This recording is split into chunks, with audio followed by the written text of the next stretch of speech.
Hello and welcome to No Access Required. So, Elon Musk, Jensen Huang, Sam Altman, amongst others, what do they all share in common? Slightly awkward personalities? Terrible hair? No, AI. And to my left is one of the areas of fallout from AI's growth. Micron, who are manufacturers of storage solutions, have decided to forgo their retail market and instead supply directly to AI. The statement behind me reads that it's a strategic maneuver, one that will lead to better profits. Can't blame them for that. They're looking for profits. This is what we expect. However, the unintended consequence of that is a shortage elsewhere. Now, this is a gaming channel, and of course I worry about gaming. I want nothing but the best for gaming. But the way AI is impacting gaming is becoming problematic.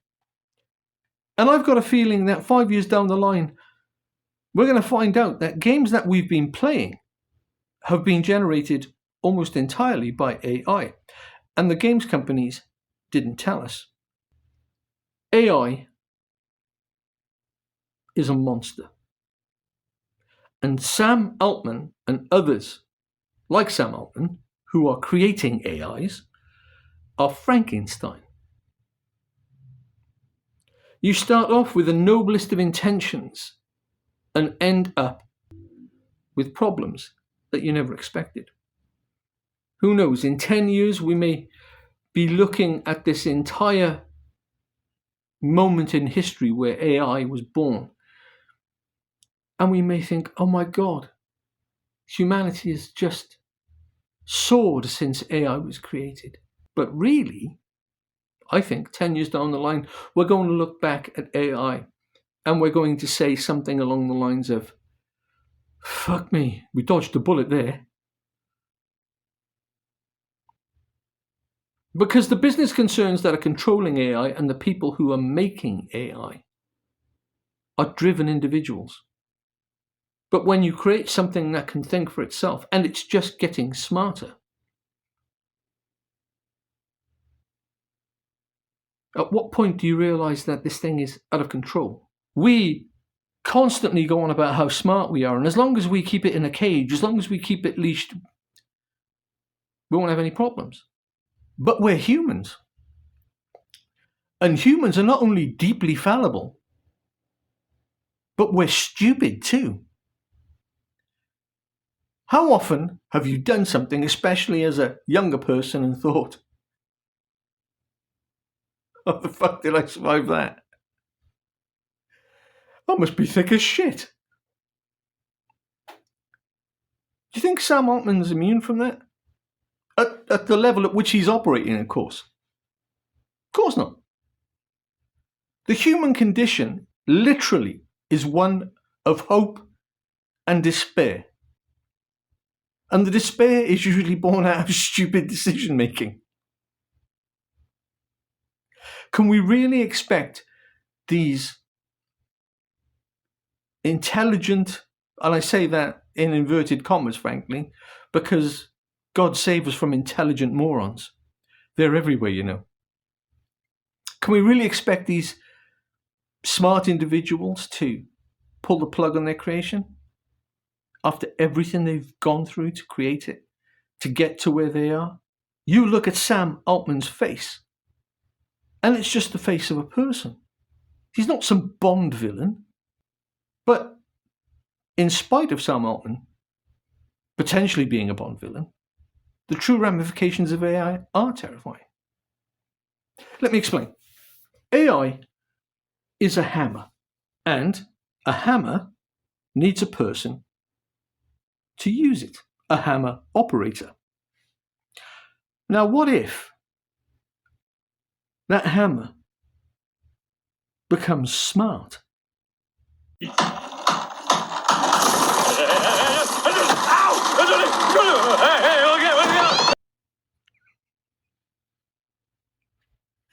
Yep. Who knows what can happen?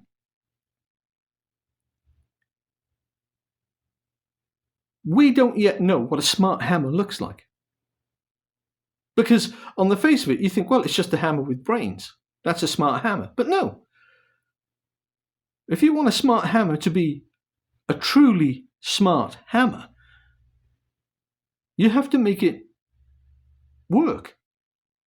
So what do you do to make a smart hammer work? Well, technology is an exercise in continued relevance.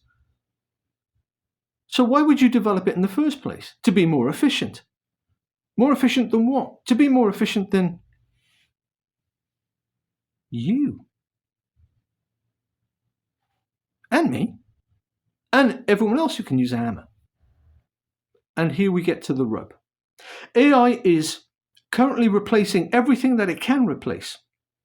In its putative stage, it's showing so much promise, it's making people like Sam Altman cream their panties. And business is no different. Business is looking at this and thinking, oh my God, money. And again, can you blame them? No, it's a business. To a hammer, everything looks like a nail. And to business, everything looks like profit.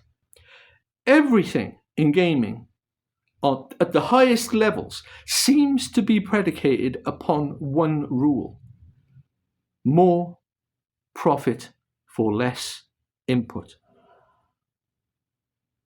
Which is why we have AI. Which is why AI is so attractive. AI is starting to change everything.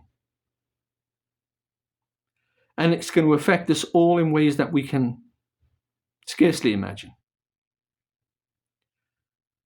This is just one element of the fallout.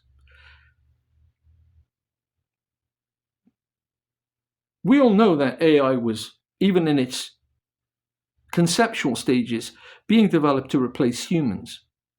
There was no other reason for it, really. You could get people like Jensen Huang going on about how it's merely the consolidation of information and the dissemination of that information in a very targeted fashion to save time, to save effort. AI is a hammer.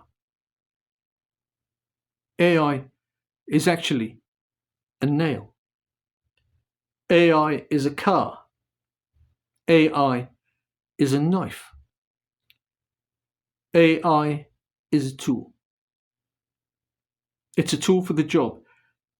And at the start of AI, right where we're standing now in history, is where we must start to define what AI is and how it should be used. It cannot be allowed, in my opinion, to consume everything and just puke out its own unfiltered content. There should be guardrails, rules, so that we, the populace at large of this planet, can understand clearly and at a glance what we're looking at. And as is starting to happen in some very small way now, with regards to, I think, some of the media platforms, YouTube and Instagram, they're telling us that AI content must be labeled as AI. That is non-negotiable. Anything that is AI generated must, without exception, have some disclaimer of origin attached to it. Without that, we're being fooled. We're being lied to, and we're being deceived. So do let me know what you think in the comments below. Do like, subscribe, and share. It does help the channel, and I'll be very grateful. Until next time, bye-bye.